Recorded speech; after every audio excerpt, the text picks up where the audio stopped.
Tamil Nadu has been spearheading the development of futuristic industrial cities, making Chennai the state's most desirable manufacturing destination. But how well positioned is Chennai to compete with the likes of its national and international counterparts? Well, we're here at IDFC First Bank presents ET Now, Leaders of Tomorrow's Season 13 Springboard, powered by Tata Telebusiness Services, to find out. On the show tonight, we bring you a power-packed panel discussion featuring Vikram Srinivas, Office Managing Partner, Chennai, KPMG in India, S Keshav, CEO and co-founder, KS Smart Solutions, and Dr. Arunkumar Govindrajan, ED and Radiologist, Aarthi Scans Labs. Listen in.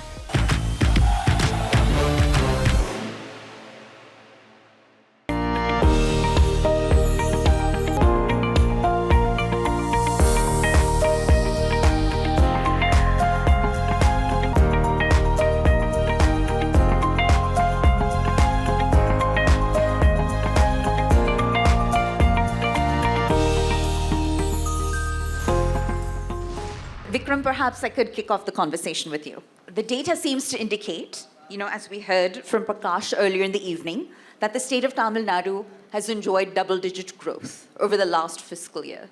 That makes it India's top-performing state in terms of growth. That's 10%. And it's certainly Tamil Nadu's best performance in over a decade and a half.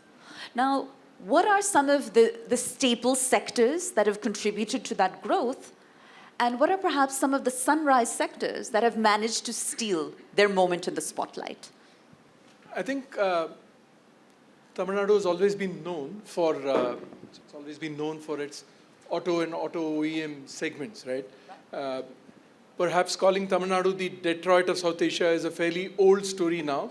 Detroit itself has kind of had to reinvent itself because no more is it just the auto zone, right? But having said which, there are so many highlights to the way Tamil Nadu has kind of built out its entire, economy, right? Other than the core manufacturing hub, you've got your manufacturing clusters, you've got healthcare, which is a very, very big segment within Tamil Nadu.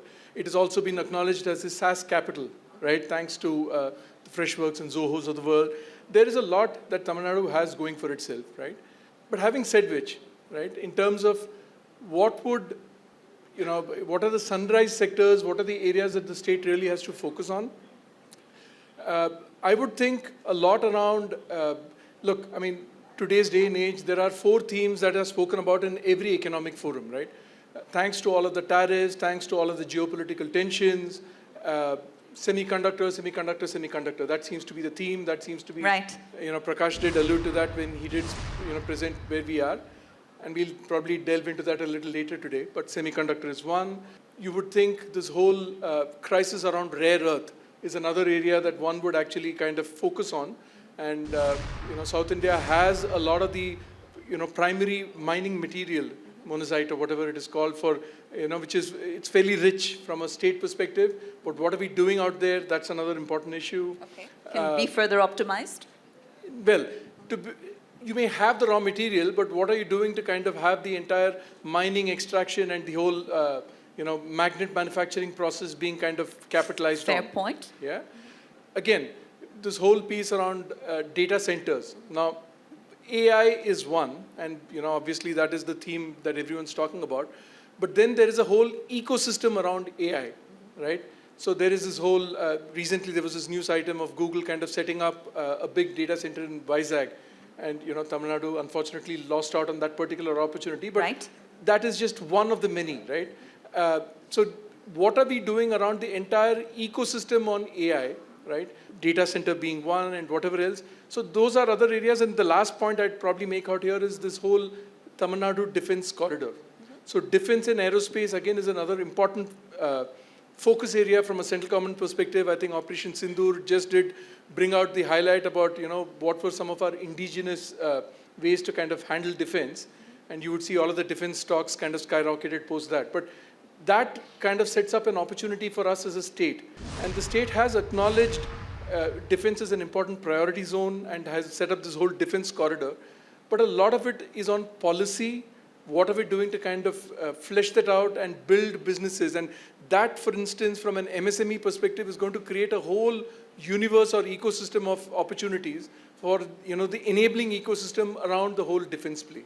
or the aerospace play. So with that, I'm going to take a pause, but that's pretty much what I would say. No, Vikram, you've set the context well.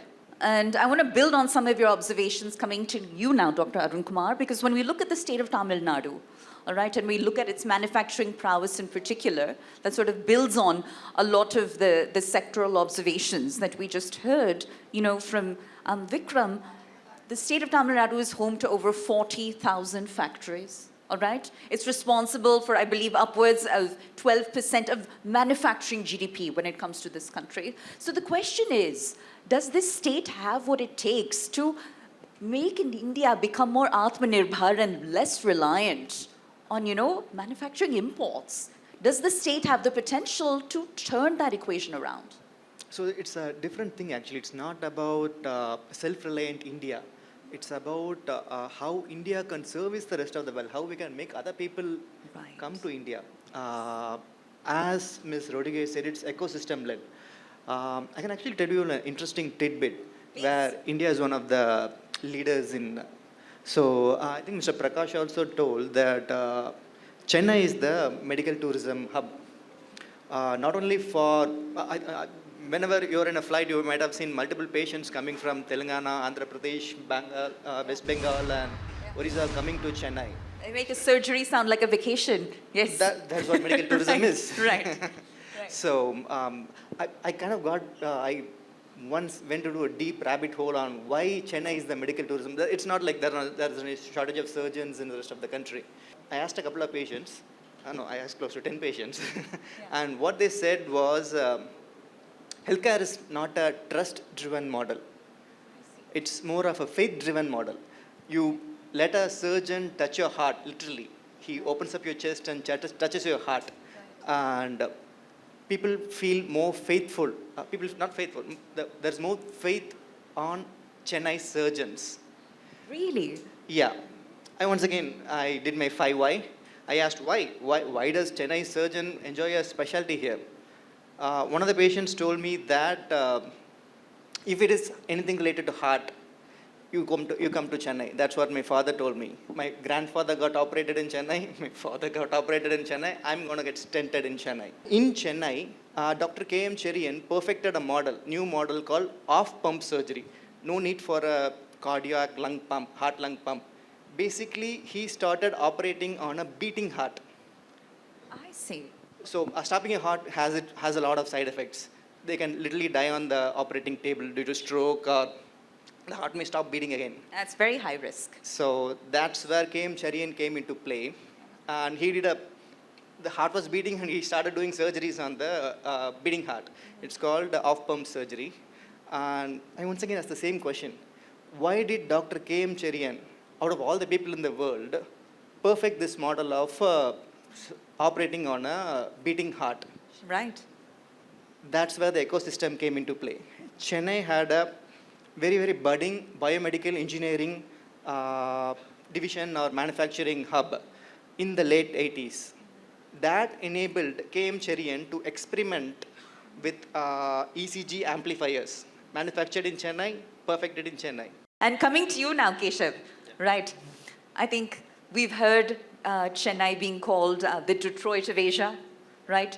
The country's healthcare capital certainly seems to be the country's capital when it comes to heart care more specifically. And that aside, everything from edtech to medtech and from fintech to food tech seems to have found a hub here. So it's a deeply diversified economy. Irrespective of sector, they're all progressing and at rapid growth rate. Is there a common denominator? And is the common denominator perhaps precision engineering? Or is that an oversimplification of sorts? I'd love your take on this. Help me dig deeper. No, Chennai is not Chennai because of the industrial corridor or industrial policy or anything. It's because of the people. Fine. So we have. That's all of you in the audience. So huge round of applause for yourselves. So we have deep commitment. We have deep discipline within us. So which is very important to create any ecosystem. So you talked about precision in manufacturing sector. Right. That is because it is deeply into the people of Chennai. And in manufacturing, precision is very, very much important. So for example, in KS Smart Solutions, so I'm a first generation entrepreneur, passed out from Anna University, Gindi, College of Engineering. So in my 4th year of college, I started the company. And While you were still a student, right? yeah, no, I passed out in 2015. Okay. Yeah, I'm from down south, Kanyakumari district. So I came to Chennai. So Chennai, I'm coming for the first time in 2011. And 15, I started the company. It is because, so Chennai has colleges like Anna University, IIT, which is very, very much important for what it is. So we started in 2015. Our first computer or laptop we got from clients' money in our 8th semester. So we do a lot of simulations. We give trainings to manufacturing companies. You are talking about precision. So we give training to companies like Hyundai, Tata, Gamesa, Tata Steel, and we create scenarios which are very, very difficult to create. For example, taking a windmill operator to a top of the wind turbine is a very difficult task. So we create that scenarios in a 3D, or you call that Unity or Unreal Engine. And we have a, today gaming is very much important. When they were using all these engines for gaming purpose, we thought something different. We want to use that for not entertainment, for edutainment purpose. So that's how we created that lot of tools for training. And in manufacturing, for the precision purpose, our own tool, which it's an open software which is available, and we specialized in that, and our own tool is helping a lot of industries in Chennai, and we are very much into defense. So when you touched upon the defense topic, right, there are a lot of defense corridors in Chennai, but it is not lot to be underutilized. And we have a longer coastline. We are speaking about blue economy. And we have exclusive economic zone. All that are untapped potential in Chennai. There are a lot of defense startups in Chennai. There are a lot of IDEX grant, which is happening pan Tamil Nadu. But there are a lot of government policies, Indian government policies and Tamil Nadu government policies, but a lot of has been underutilized. We'll slip into a short break, but our coverage of IDFC First Bank presents ET Now, Leaders of Tomorrow, Season 13 Springboard, powered by Tata Telebusiness Services, continues right here in Chennai on the other side. So don't go anywhere.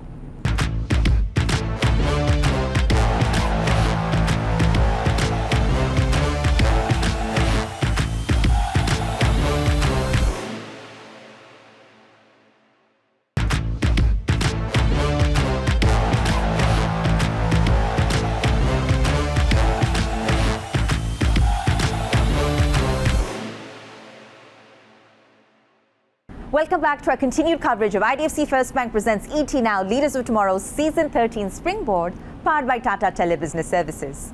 Now, while the city of Chennai might be South India's undisputed industrial powerhouse, how are the experts characterizing the city's next strategic frontier? For all that and more, let's listen in.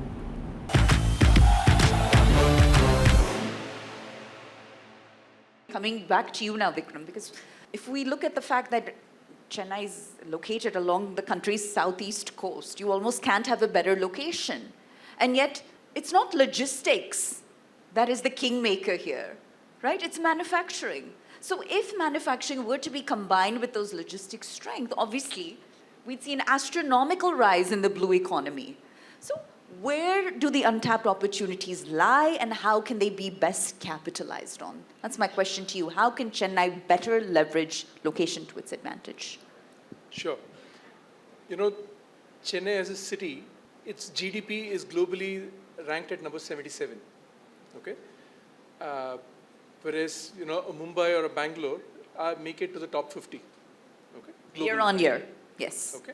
Now, as a Chennaiite myself, something that's always kind of, worried me is we've got everything going, right? You've got great human skill set. Like you rightly said, the geographic location is brilliant, fairly stable political environment. Mm-hmm. What is it that we've not kind of got going for us, which, which has made us, I wouldn't say lose out, but relatively lose out vis-a-vis some of the other large cities within India in itself, right? If you look back, I think at the governmental level, there are policies for almost every new sunrise sector, every new opportunity. The government, the think tank at the government, I must compliment them. They do go through a lot of homework and build out a large policy. Perhaps if I were to share my 2 cents, where we are lagging behind is the implementation, right? And implementation with complete dogged rigor, right? You absolutely have no other, you should make that the mission and obsession of a certain person who's tasked with it. So, like, I go back to this whole thing. There is a data center policy. There is a semiconductor policy. There is a defense policy, right? There is a logistics policy. And frankly, there are ideas. For example, there is a whole multimodal logistic park which is going to come up where they're trying to triangulate various different modes of logistics, your rail, your port, your roadways, to kind of improve the interchange of cargo. So that's something the government has thought through. It's coming up in 2-3 large logistics hubs in the state, right?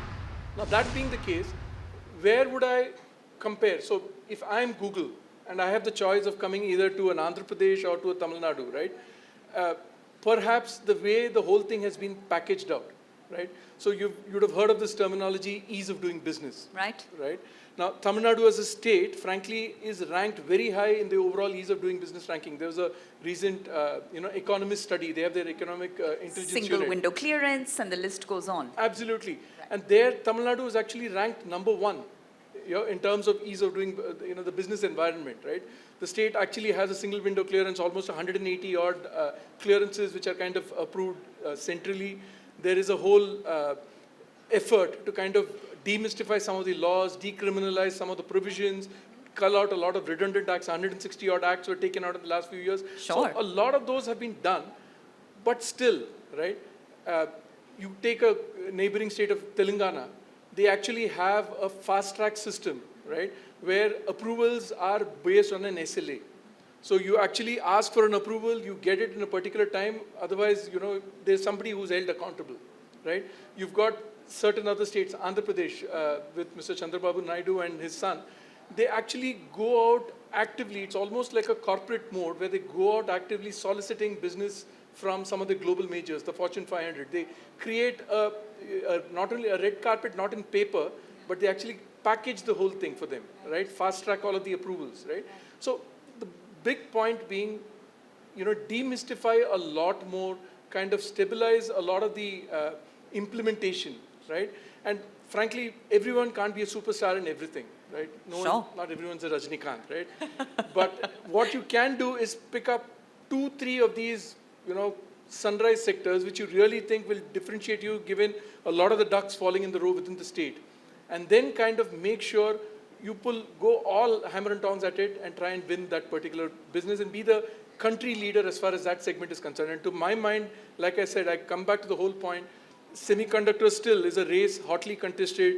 States like Gujarat, Assam, Uttar Pradesh are frankly pulling ahead of Tamil Nadu at this stage, right? So do you kind of almost set up a task force only to kind of focus on that? Do you set up a task force only to focus on rare earth, right? Those are areas where my suggestion would be pick up those 2-3 and kind of beat it to death, make sure we kind of emerge on the top come 2030. Very tangibly put. Thank you for sharing that. And, I think if we were to switch gears for a slight moment, and I'll come to you now, Arunkumar. I think earlier in my conversation with Ms. Anmise Rodriguez, what came up was a lot of the euphoria that surrounds artificial intelligence, for example. And in the context of the sector that you operate in, or the 4 walls of your organization, can you cite some examples around how artificial intelligence has made a meaningful difference, perhaps, vis-a-vis business outcome, or scenarios in which it is largely hype? Because I think that will really help separate fact from fiction when it comes to so much of that euphoria. So it's not a fiction, because we use close to 6 AI models in our radiology practice. Most of them SaaS softwares, nothing developed by us. All of them are computer vision models, convoluted neural networks. So I can tell about a few of the models which we use. All our CT brains go through a model called CURE. So that AI model detects whether a patient's CT scan, patient who suffered a head injury or a stroke, do they have a fracture, do they have a hemorrhage, do they have an infarct, stroke in their brain. So this can be done by a radiologist and even by a radiology technician, but a radiologist is not available at night. Correct. And most of the head injuries and strokes happen at night. And India has a paucity of radiologists. So most of the reporting I do is at night now because there are not enough radiologists to report scans. Right. So I have to report my own scans. So as I was telling, so the AI which we use categorizes them and it automatically alerts our PACS and sends a WhatsApp message to the doctor. This is an AI-generated report, but the patient has a highly suspicious of hemorrhage, and this is the confidence interval of IM about the thing. And this saves patient lives, mainly because they can avoid morbidity and mortality. Time saved Beautiful is... patient outcome. Right. So, you said business outcomes. This is patient outcome. This is patient outcome. The business outcome is basically we make a loss on every patient we do that AI screening because we cannot charge the patient for the AI screening. Right. But we have monetized successfully multiple AI as well. We monetized CT calcium scoring AI, which can tell you how much calcium is deposited in your heart arteries, which is an indirect risk marker for in the next 5 years, what's the risk of you getting a heart attack. We monetized brain age AI, where we get a 3D of your brain in MRI, and we can tell you exactly how old is your brain. It will usually be higher or lower. Lower is better. You have a young brain. Higher is when you have a high risk of dementia or Parkinson's. So AI in radiology, at least as far as I know, is not a fiction. It's very, very real.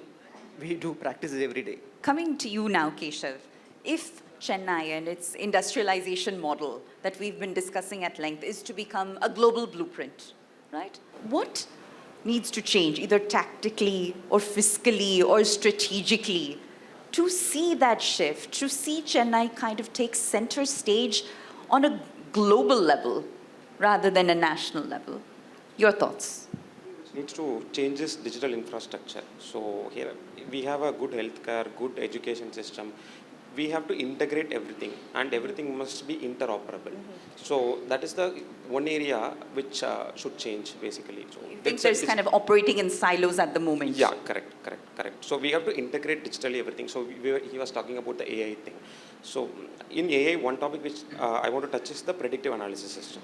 So like how you said in healthcare, the patient will be knowing what all the data. So data is very much important. So what doctor is teaching, when he is visiting a doctor today, everything gets stored inside the database, and be it manufacturing, be it education or everything.